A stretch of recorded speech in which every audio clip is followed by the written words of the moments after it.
Et nous vous en parlions hier dans notre édition du journal. Le 29 juillet dernier, un foyer de fièvre catarrhale ovine a été détecté dans la commune de Chimay en Belgique, à une centaine de kilomètres de Reims. Cette maladie virale qui touche principalement les moutons doit être régulée. Sur notre plateau, Brigitte Maestrassi pour nous parler de cette pathologie. Bonsoir Brigitte. Bonsoir Nicolas. Pour commencer, qu'est-ce que la fièvre catarrhale ? Alors, tu l'as dit, la fièvre catarrhale, c'est une maladie, c'est un virus qui touche le plus les moutons, mais aussi les espèces bovines et les caprinées, soit les chèvres.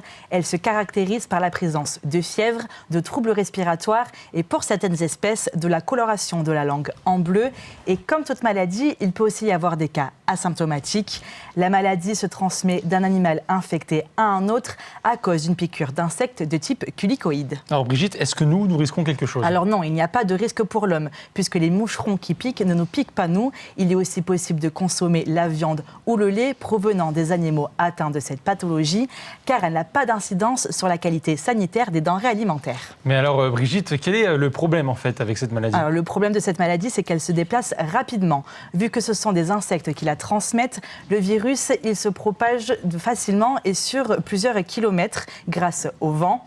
C'est pour cela qu'une zone régulée a été instaurée par le ministère de l'Agriculture et de la Souveraineté alimentaire.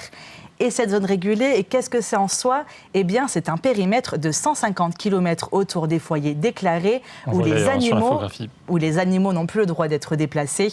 C'est le cas pour les agricultures marnaises et meusiennes, mais aussi pour 7 communes de la Haute-Marne, dont Saint-Dizier.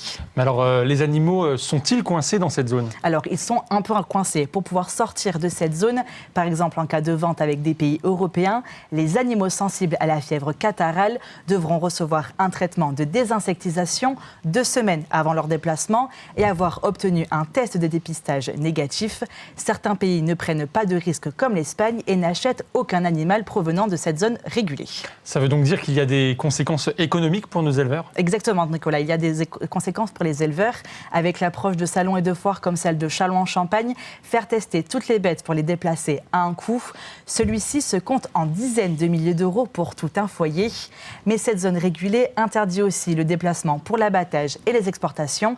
C'est donc 2 semaines où le commerce agricole est complètement à l'arrêt.